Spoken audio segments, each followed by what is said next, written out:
Country singer Steven Lee Olsen is back with some new music, Never Not Care. It's a duet with Mickey Guyton, a song about two people reflecting on their failed relationship.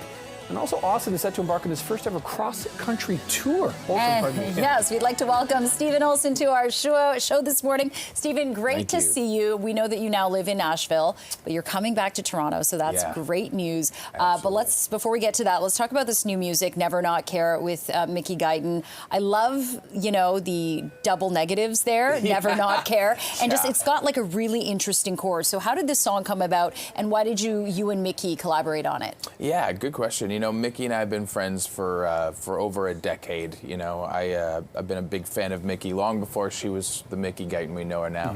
And this song I wrote last year on a writing retreat with two really good friends. And at first when we finished the song, I knew it was special, but I actually didn't realize it was a duet until much later. And then somebody said that to me, and I was like, I need a big voice. And Mickey was the first person to come to mind. So I called her up, and she was super kind to lend her voice to this Really? song. So the song wasn't planned to be, but it just sounded and worked out better that way. Yeah, I think it was either my wife or my producer. They were like, hey, maybe this could be a duet. And then once I heard that, I couldn't unhear it. Right. And it just needed to be someone with a massive voice, and Mickey has that. For sure. And let's talk about, failed relationships. We've all had a few, Let's right, go. Nick? Here we go. Who is the song based on? Which failed relationship? Or was it several? There is a graveyard of failed relationships in my history, of course.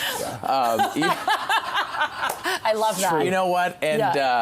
And I can say that, at the time, heartbreak feels so horrible. It's like it's the worst thing on the planet. And even some breakups don't, always end very well either. But the reality is, for me, is, this place in my life, I realized that I wasn't the person I needed to be. I was doing most of my growing inside of those relationships, and it was only because of those relationships that I was who I was when I met my wife. So when you realize that, and you're like, man, these were all like chapters I'm really grateful for. And it's so funny, sometimes I'll say this, and it's usually women, they're like, I have a few exes that I do not wish well. And I'm like, fair enough. AKA practice. That's right, yeah. It's grateful for the graveyard is kind of an interesting way to look at it, right? But you know what? Let's talk about it's an aggressive word, isn't it? Let's talk about what I'm sure you're also grateful for is the fact that you've been on many tours, but this is your first headlining tour. Yeah. How different is that as an artist? How special is that? Oh, it's everything.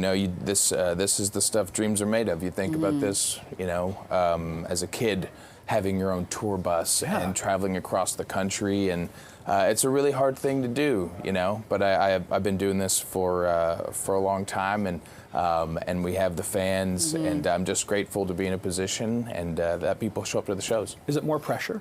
Absolutely. Yeah. Everyone kind of relies on you. It's your show.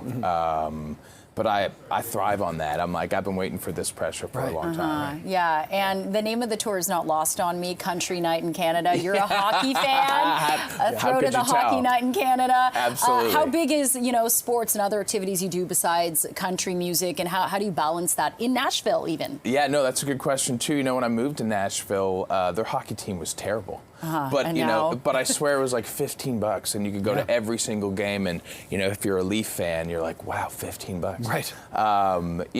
But I've always been a hockey fan. It was just something that I gravitated towards while I was growing up, and it was just something that made me feel, I guess, at home, Canadian. Totally. And so actually coming back now, we actually moved back to Toronto area about 4 months ago.